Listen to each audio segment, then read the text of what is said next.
We left Cinque Terre and boarded the train in La Spezia, headed to Florence with stunning postcard views along the way of the Apennine Mountains in the distance. We arrived in the busy Santa Maria Novella train station and started walking to our Airbnb a few blocks away.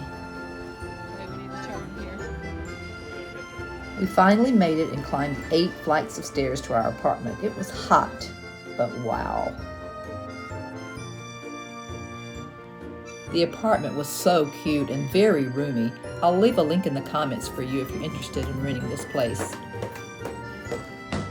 Walking up the stairs to the top floor and out onto the terrace, we were greeted with amazing views of Florence rooftops.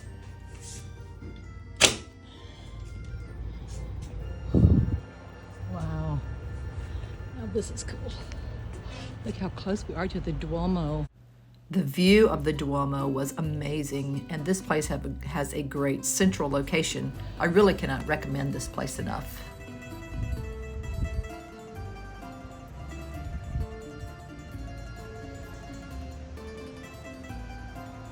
Oh, we're pretty much above the rooftops. Such a cool place to stay.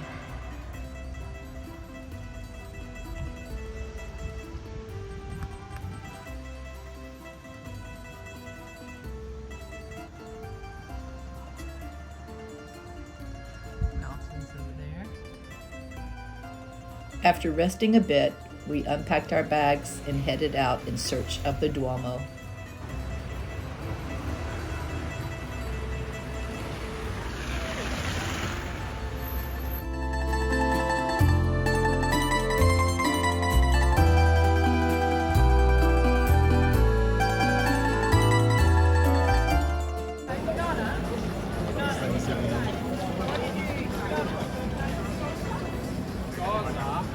Just like that area. Wow, look at this. Oh my goodness, look at that.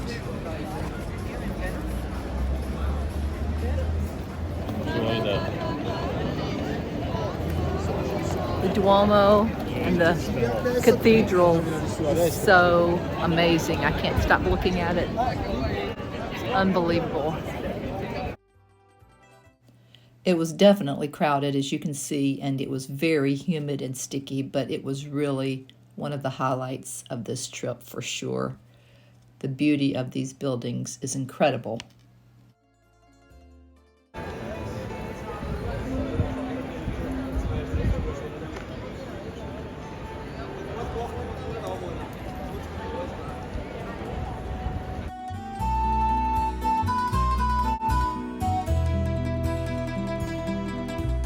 Destination is on your right, Florence Cathedral.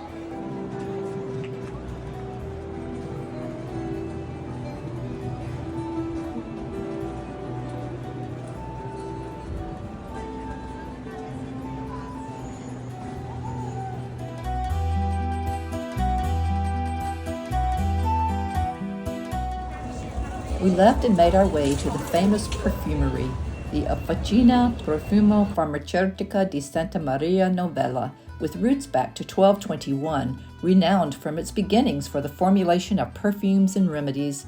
This pharmaceutica crosses 8 centuries and is deeply intertwined with Florence's history and is a must-stop. Exploring, don't forget to look for the infamous wine windows.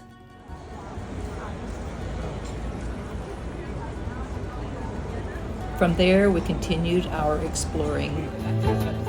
Time slides on, what will be the theme? So it goes.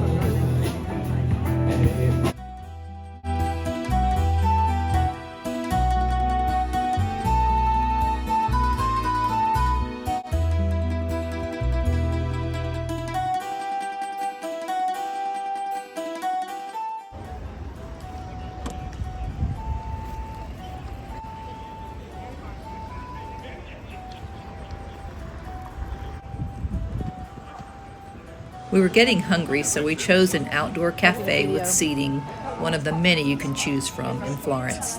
It was wonderful. I do. Yes. Doing some shopping after dinner, we found a store called Nina and Friends that had delicious chocolates, souvenirs, pistachio cream, and so many things to taste. You must stop there and pick up some things to bring home.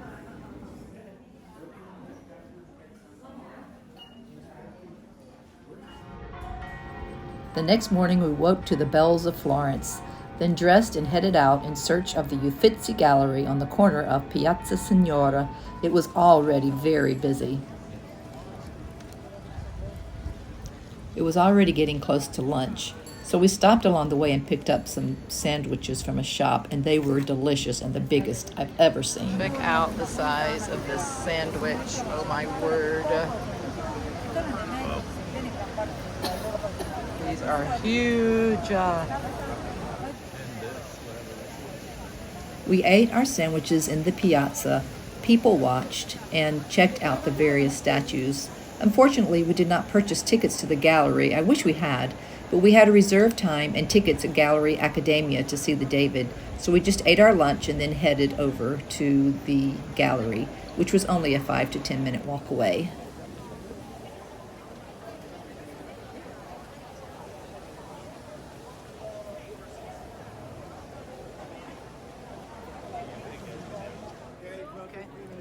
It was organized chaos at Gallery Academia, but they actually did a good job getting you lined up for your reserved time to enter, but you will still wait for a little while. I definitely advise you to pre-purchase your tickets to see the David. We purchased ours directly from the gallery website.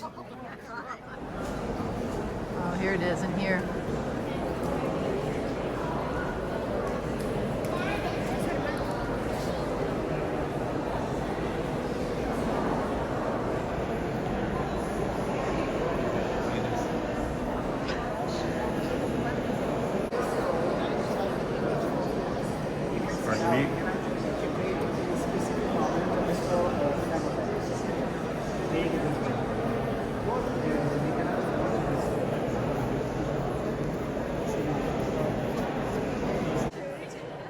We slowly inched our way forward until we got a close-up view of the David. It will stop you in your tracks. It's beautiful and mind-blowing at the same time.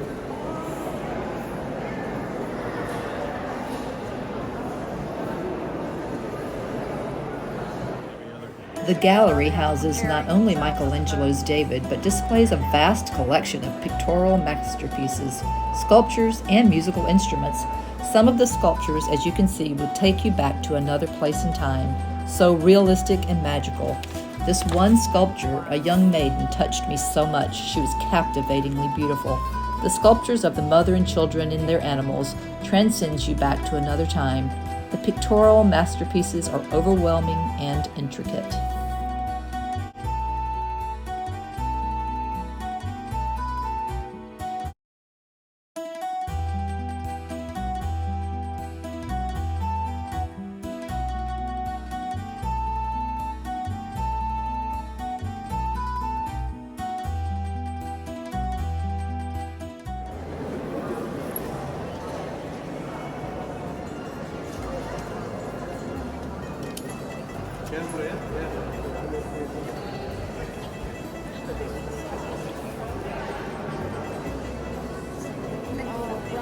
This is the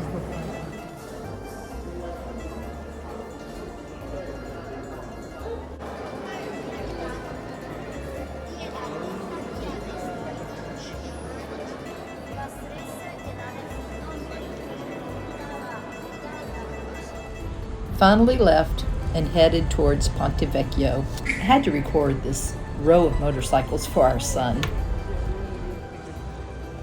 Wow. Did you know Pinocchio was born in Florence? Okay, we're headed to Ponte Vecchio, but how late will you be here? I finish maybe at the 4. About 4? At the 4, Okay, yes. okay.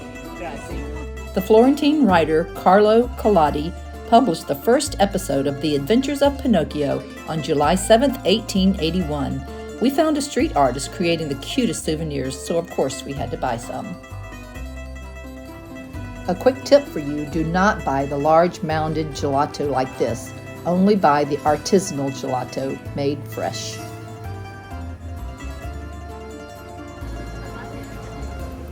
Next, Ponte Vecchio.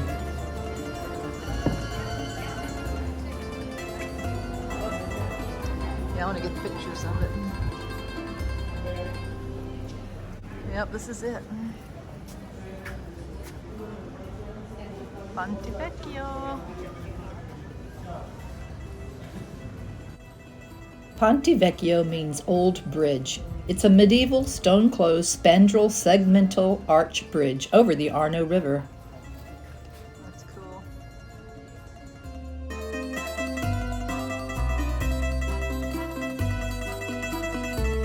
Ah, the lover's locks. According to local legend, if you and your lover attach a lock to the gate surrounding the bust of famed goldsmith and sculptor Benvenuto Cellini and throw the key in the Arno, your love will be eternal.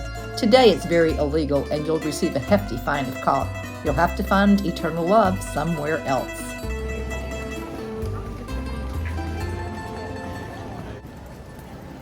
Butchers, tanners, and farmers initially occupied the shops on the Ponte Vecchio, but today there are jewelers, art dealers, and souvenir sellers, and jewelers and jewelers. Way too expensive for our taste, but it was fun to look.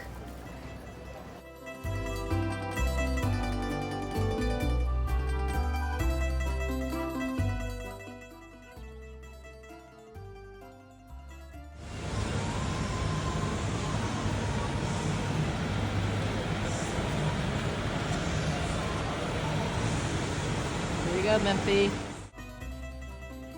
After leaving the Ponte Vecchio, we headed to our much-anticipated dinner I had reserved at Trattoria dell'Oste for their famous Florentine steak, and it did not disappoint. There's a huge gap there now. It is. Yeah, well, they told me. I can't remember why, but he told me.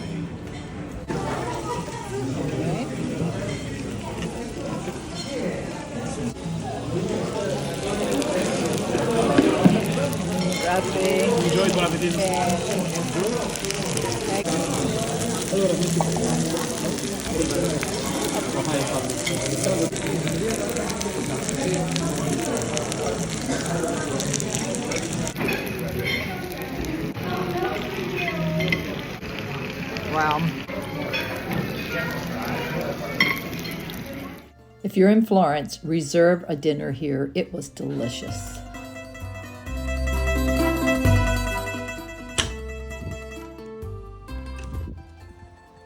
All over Florence. Wow. This was our last night in Florence, and my advice to you is to book at least 3 days there. We only hit a few highlights, and there's so much to see and do. I didn't want to leave, so we soaked in the night skyline from our terrace one more time and got ready to leave the next day.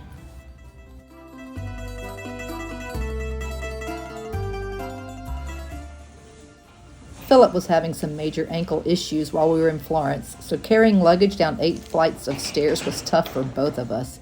We still loved our accommodations there, though.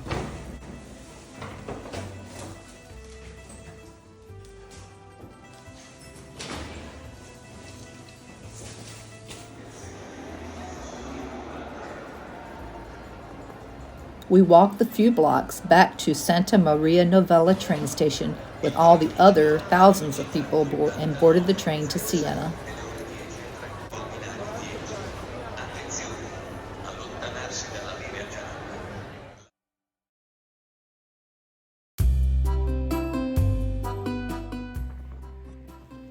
A little advice regarding car rentals: make sure you do a video walk around so you won't get charged for scratches and dents that you did not do.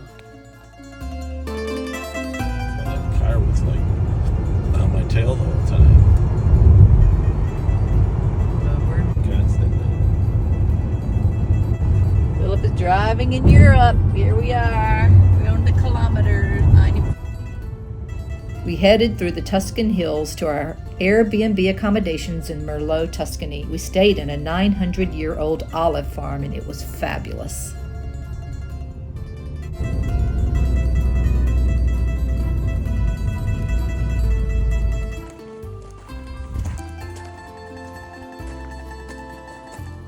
Please check back for our final Italy video as we tour the rolling countryside and Tuscan villages. You won't want to miss this. If you enjoyed this video, please give us a thumbs up and subscribe. Thank you for watching.